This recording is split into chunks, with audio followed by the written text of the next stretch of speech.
Hindi. Sa kwarto ko.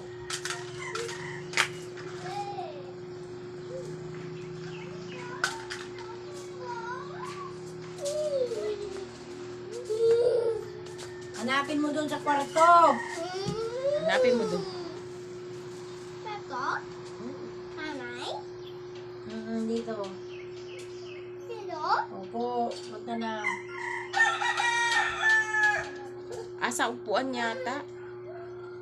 Upuan, be. Sa upuan. Sa upuan. Dali, punta mo dyan sa upuan.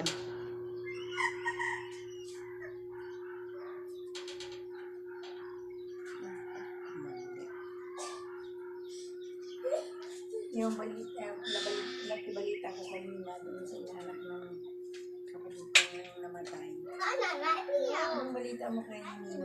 Isa! Wala kang tsinelas, ha? Ang narinig niya raw nung nag-uusap si Ipag ko tsaka si Ibang yata, si Manang.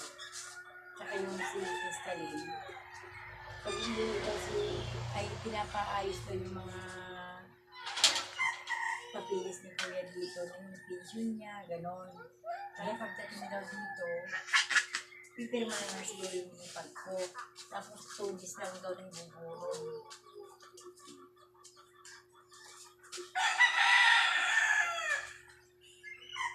Sarap kamay na.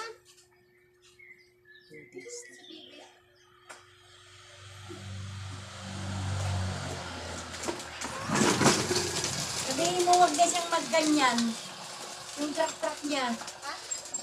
Ha?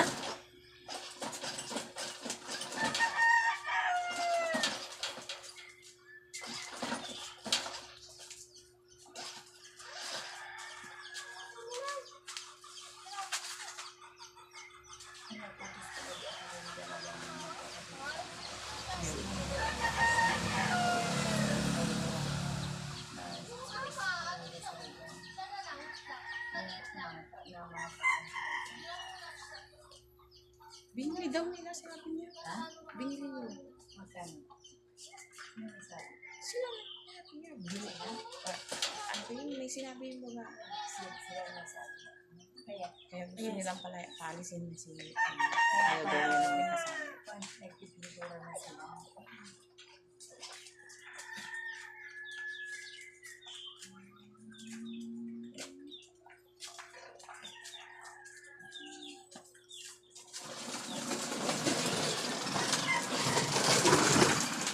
Pag nang po yung kapatid mo, parang naman yung short